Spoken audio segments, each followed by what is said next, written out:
Assalamualaikum warahmatullahi wabarakatuh. Perkenalkan, nama saya Muhammad Faras Aksalakilaperta dengan NPM 141189595 dari kelas 3KA04. Di sini saya akan menjelaskan materi tentang teknologi sistem cerdas artificial intelligence dengan mata kuliah soft skill pengantar teknologi sistem cerdas. Yang pertama, jelaskan pengertian dari teknologi sistem cerdas menurut para ahli. Menurut John McCarthy, pada tahun 1956, kecerdasan buatan atau artificial intelligence ialah memodelkan proses berpikir manusia dan mendesain mesin agar menirukan perilaku manusia. Selanjutnya, dari H.A. Simon, pada tahun 1987, kecerdasan buatan atau artificial intelligence ialah sebuah penelitian, aplikasi, dan instruksi yang terkait dengan pemrograman komputer untuk melakukan sesuatu hal yang dalam pandangan manusia adalah cerdas. Selanjutnya dari Rich and Knight pada tahun 1991, kecerdasan buatan atau artificial intelligence ialah sebuah studi tentang bagaimana membuat komputer melakukan hal-hal yang pada saat ini dapat dilakukan lebih baik oleh manusia. Selanjutnya dari Encyclopedia Britannica, kecerdasan buatan atau artificial intelligence ialah cabang dari ilmu komputer yang dalam mempresentasikan pengetahuan lebih banyak menggunakan bentuk simbol-simbol daripada bilangan dan memproses informasi berdasarkan metode heuristik dengan berdasarkan sejumlah aturan. Selanjutnya dari Alan Turing. Jika komputer tidak dapat dibedakan dengan manusia saat berbincang melalui terminal komputer, maka bisa dikatakan komputer itu cerdas, mempunyai kecerdasan. Selanjutnya dari H.A. Simon pada tahun 1987. Kecerdasan buatan atau artificial intelligence merupakan kawasan penelitian, aplikasi, dan instruksi yang terkait dengan pemrograman komputer untuk melakukan sesuatu hal yang dalam pandangan manusia adalah cerdas. Selanjutnya dari Winston dan Prendergast pada tahun 1984. Kecerdasan buatan atau artificial intelligence adalah sebuah mesin yang lebih pintar, lebih bermanfaat, dan dapat memahami apa itu kecerdasan. Selanjutnya dari Hoagland pada tahun 1985. Usaha untuk membuat komputer berpikir, Machine with Mind. Dan menurut Avron Barr dan Edward E. Feigenbaum, adalah artificial intelligence sebagian dari computer science yang mempelajari atau dalam arti merancang sistem komputer yang berinteligensi, yaitu yang memiliki karakteristik berpikir seperti manusia. Selanjutnya dari Simon dalam Kustrini pada tahun 2006, kecerdasan buatan atau artificial intelligence atau AI merupakan kawasan penelitian, aplikasi, dan instruksi yang terkait dengan pemrograman komputer untuk melakukan sesuatu hal yang dalam pandangan manusia adalah cerdas. Yang terakhir, dari MacLeod dan Skill pada tahun 2007. Kecerdasan buatan atau artificial intelligence atau AI adalah aktivitas penyediaan mesin seperti komputer dengan kemampuan untuk menampilkan perilaku yang dianggap sama cerdasnya dengan jika kemampuan tersebut ditampilkan oleh manusia. Yang kedua, jelaskan pengertian artificial intelligence atau kecerdasan buatan menurut para ahli. Itu sama seperti soal nomor pertama. Jadi kita lanjut soal nomor ketiga.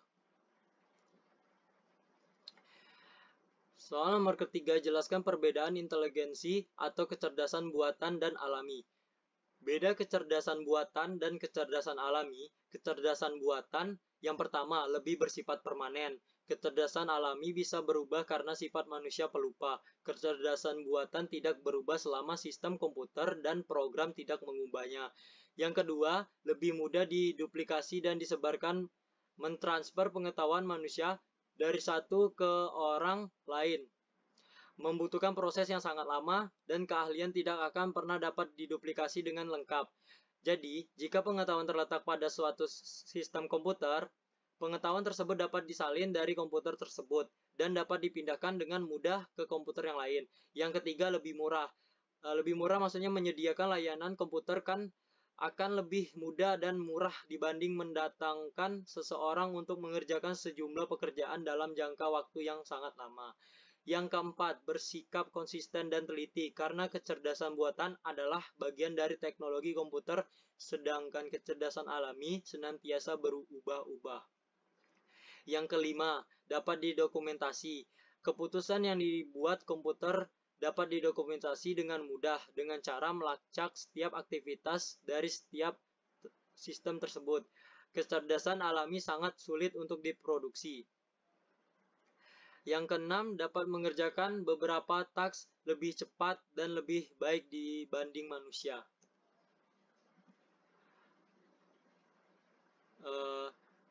Yang kecerdasan alaminya, yang pertama kreatif. Kreatif itu manusia memiliki kemampuan untuk menambah pengetahuan, sedangkan pada kecerdasan buatan untuk menambah pengetahuan harus dilakukan melalui sistem yang dibangun. Yang kedua itu memungkinkan orang untuk menggunakan pengalaman atau pembelajaran secara langsung, sedangkan pada kecerdasan buatan harus mendapat masukan berupa input-input simbolik. Dan yang terakhir, pemikiran manusia dapat digunakan secara luas, sedangkan kecerdasan buatan sangat terbatas. Soal selanjutnya, jelaskan sejarah tentang inteligensi atau kecerdasan buatan. Jadi, kecerdasan buatan itu adalah kecerdasan yang ditambah kepada suatu sistem yang bisa diatur dalam konteks ilmiah, atau bisa disebut juga inteligensi artifisial, dalam bahasa Inggris artificial intelligence, atau hanya disingkat AI. Didefinisikan sebagai kecerdasan etintas ilmiah. Andreas Kaplan dan Michael Heinlein mendefinisikan kecerdasan buatan sebagai kemampuan sistem untuk menafsir data eksternal dengan benar, untuk belajar dari data tersebut dan menggunakan pembelajaran tersebut guna mencapai tujuan dan tugas tertentu melalui adaptasi yang fleksibel. Sistem seperti ini umumnya dianggap komputer. Kecerdasan diciptakan dan dimasukkan ke dalam suatu mesin atau komputer. Agar dapat melakukan pekerjaan seperti yang dapat dilakukan manusia, beberapa macam bidang yang menggunakan kecerdasan buatan antara lain sistem pakar, permainan komputer, logika, fusi, jaringan saraf, tiruan, dan robotik. Banyak halnya yang kelihatannya sulit untuk kecerdasan manusia, tetapi untuk informatika relatif tidak bermasalah. Seperti contoh, mentransformasikan persamaan, menyelesaikan persamaan integral, membuat permainan catur atau backgammon. Di sisi lain, hal yang bagi manusia kelihatannya menuntut sedikit kecerdasan, sampai sekarang masih sulit untuk direalisasikan dalam informatika. Seperti contoh pengenalan objek atau muka bermain sepak bola. Selanjutnya, walaupun AI memiliki konotasi fiksi ilmiah yang kuat, AI membentuk cabang yang sangat penting pada ilmu komputer berhubung dengan perilaku pembelajaran dan adaptasi yang cerdas dalam sebuah mesin. Penelitian dalam AI menyangkut pembuat mesin dan pemrograman komputer untuk pengendalian untuk mengoptimalisasi tugas-tugas yang membutuhkan perilaku cerdas. Termasuk contohnya adalah pengendalian, perencanaan, dan penjadwalan, kemampuan untuk menjawab diagnosa dan pertanyaan pelanggan, serta pengenalan tulisan tangan, suara, dan wajah. Hal-hal seperti itu telah menjadi disiplin ilmu tersendiri yang memusatkan perhatian pada penyediaan solusi masalah kehidupan yang nyata. Sistem AI sekarang ini sering digunakan dalam bidang ekonomi, sains, obat-obatan, teknik, dan militer. Seperti yang telah dibangun dalam beberapa aplikasi perangkat lunak, komputer rumah, dan video game. Kecerdasan buatan ini bukan hanya ingin mengerti apa itu sistem kecerdasan, tetapi juga mengkonstruksinya. Tidak ada definisi yang memuaskan untuk kecerdasan. Yang pertama, kecerdasan, kemampuan untuk memperoleh pengetahuan dan menggunakannya, atau kecerdasan yaitu apa yang diukur oleh sebuah tes kecerdasan. Sejarahnya itu pada awal abad 17, Rene Descartes menemukan bahwa tubuh hewan bukanlah apa-apa melainkan hanya mesin-mesin yang rumit. Blaise Pascal menciptakan mesin penghitung digital mekanis pertama pada tahun 1642. Pada 19, Charles Babbage dan Ada Lovelace bekerja pada mesin penghitung mekanis yang dapat diprogram. Bertrand Russell dan Alfred North Whitehead menerbitkan Pencipta Matematika yang merombak logika formal. Warren McCulloch dan Walter Pitts menerbitkan Kalkulus Logis, gagasan yang tetap adalah dalam aktivitas pada tahun 1943 yang meletakkan fondasi untuk jaringan saraf. Tahun 1950 adalah periode usaha aktif dalam AI. Program AI pertama yang bekerja ditulis pada 1951 untuk menjalankan mesin Ferranti Mark I di University of Manchester atau UK. Sebuah program permainan naskah yang ditulis oleh Christopher Strachey dan program permainan catur yang ditulis oleh Dietrich Prince. John McCarthy membuat istilah kecerdasan buatan. Pada konferensi pertama yang disediakan untuk pokok persoalan ini pada tahun 1956, dia juga menemukan bahasa pemrograman Lisp. Alan Turing memperkenalkan Turing Test sebagai sebuah cara untuk mengoperasionalkan tes perilaku cerdas. Joseph Weizenbaum membangun ELIZA, sebuah chatterbot yang menerapkan psikoterapi Gregorian. Selama tahun 1960-an dan 1970-an, Joel Moses mendemonstrasikan kekuatan pertimbangan simbolis untuk mengintegrasikan masalah di dalam programan Maxima. Program berbasis pengetahuan yang sukses pertama kali dalam bidang matematika. Marvin Minsky dan Seymour Papert menerbitkan perceptrons yang mendemonstrasikan batas jaringan saraf sederhana, dan Alan Kolmarer mengembangkan bahasa komputer Prolog. Ted Sorlife mendemonstrasikan kekuatan sistem berbasis aturan untuk representasi pengetahuan dan inferensi dalam diagnosa dan terapi medis yang kadang kala disebut sebagai sistem pakar pertama. Hans Marovec juga mengembangkan kendaraan terkendali komputer pertama untuk mengatasi jalan berintang yang kusut secara mandiri. Selanjutnya, pada tahun 1980-an, jaringan saraf digunakan secara meluas dengan algoritma perambatan balik pertama kali diterangkan oleh Paul John Werbos pada tahun 1974. Pada tahun 1982, para ahli fisika seperti Hopfield menggunakan teknik-teknik statistika untuk menganalisa sifat-sifat penyimpanan optimasi pada jaringan saraf. Para ahli psikolog David Rumelhart dan Geoff Hinton melanjutkan penelitian mengenai model jaringan saraf dan memori. Pada tahun 1985-an, sedikitnya 4 kelompok riset menemukan kembali algoritma pembelajaran propagasi balik atau back propagation learning. Algoritma ini berhasil diimplementasikan ke dalam ilmu komputer dan psikologi. Tahun 1990-an ditandai perolehan besar dalam berbagai bidang AI dan demonstrasi berbagai macam aplikasi, lebih khusus Deep Blue. Sebuah komputer permainan catur mengalahkan Garry Kasparov dalam sebuah pertandingan 6 game yang terkenal pada tahun 1997. Dapra menyatakan bahwa biaya yang disimpan melalui penerapan metode AI untuk unit penjadwalan dalam Perang Teluk Pertama telah mengganti seluruh investasi dalam penelitian AI sejak tahun 1950 pada pemerintah Amerika Serikat. Tantangan hebat Dapra yang dimulai pada 2004 dan berlanjut hingga hari ini adalah sebuah pacuan untuk hadiah 2 juta dolar, di mana kendaraan dikemudikan sendiri tanpa komunikasi dengan manusia menggunakan GPS, komputer, dan susunan sensor yang canggih melintas beberapa ratus mil daerah gurun yang menantang. Itu tadi sejarah singkat dari intelligence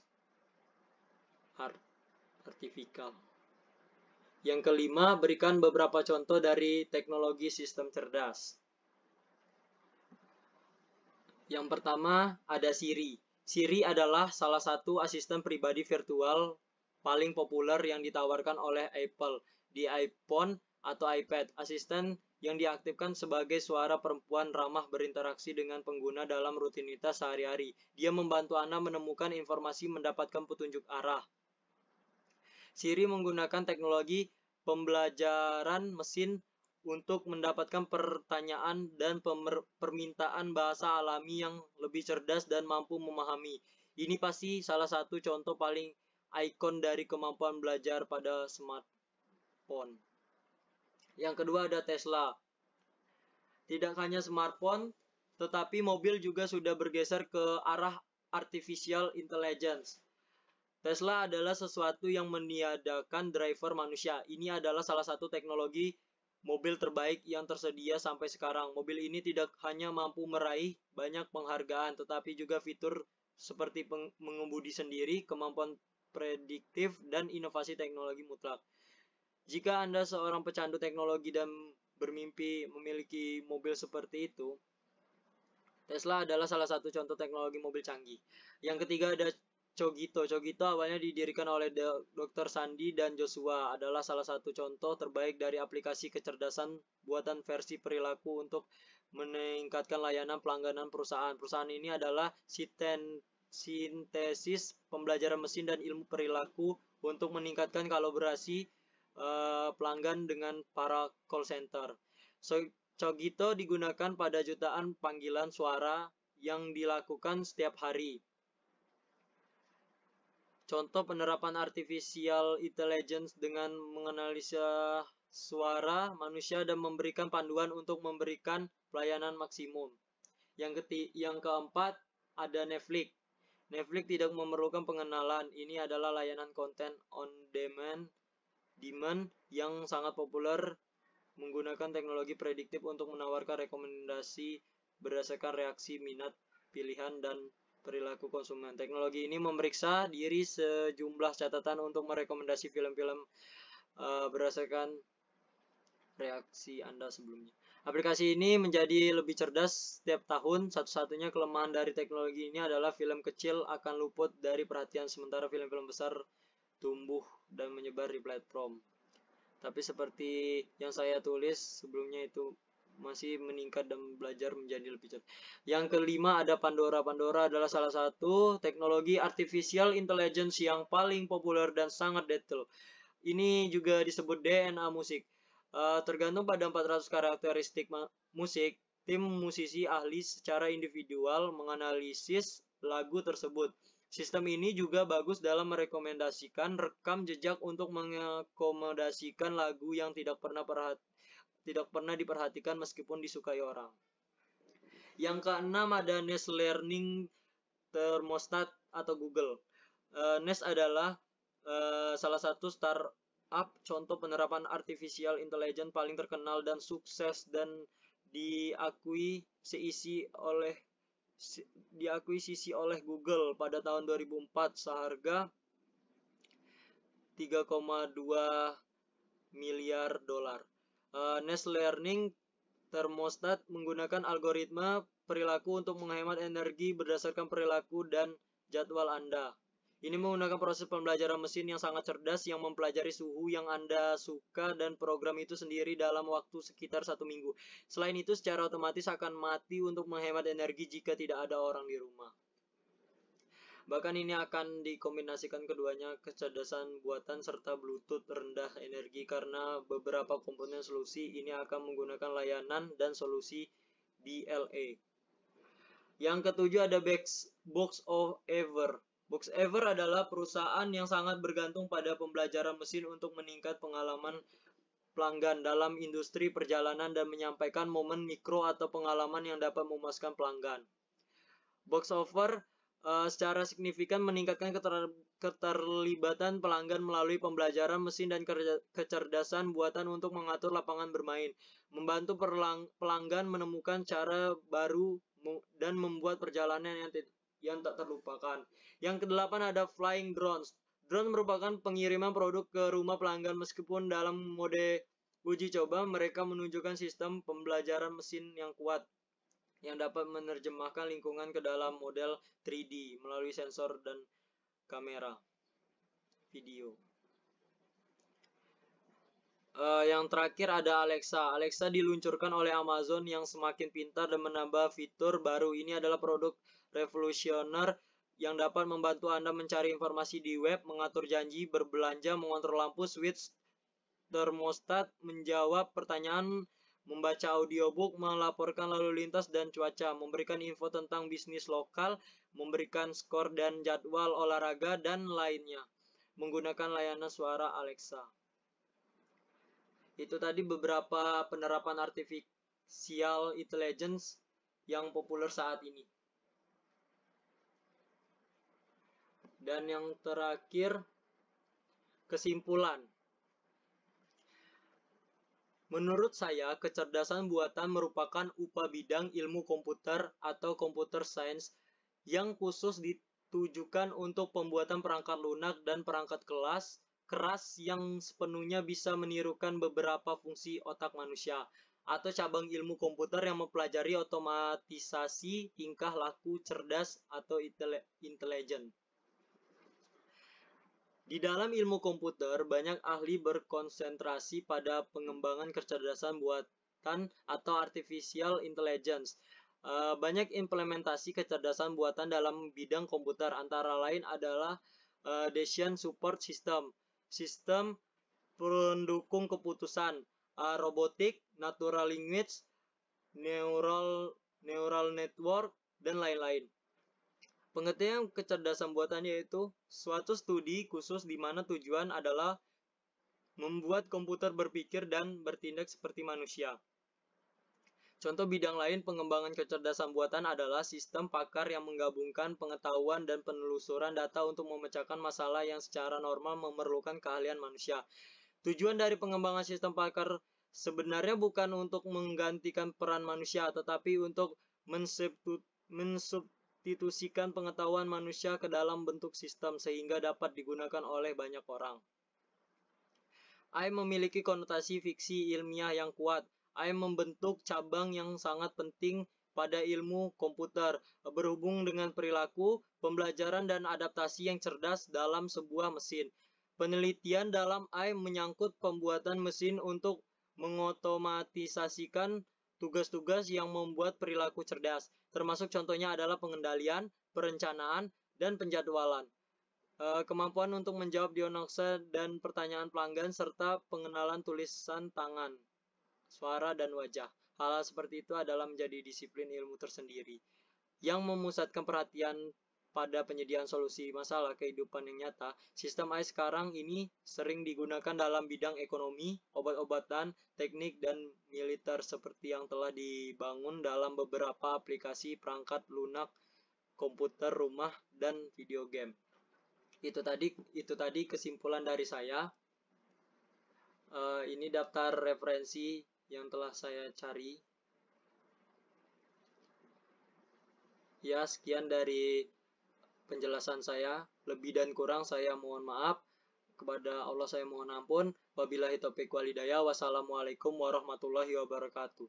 Terima kasih.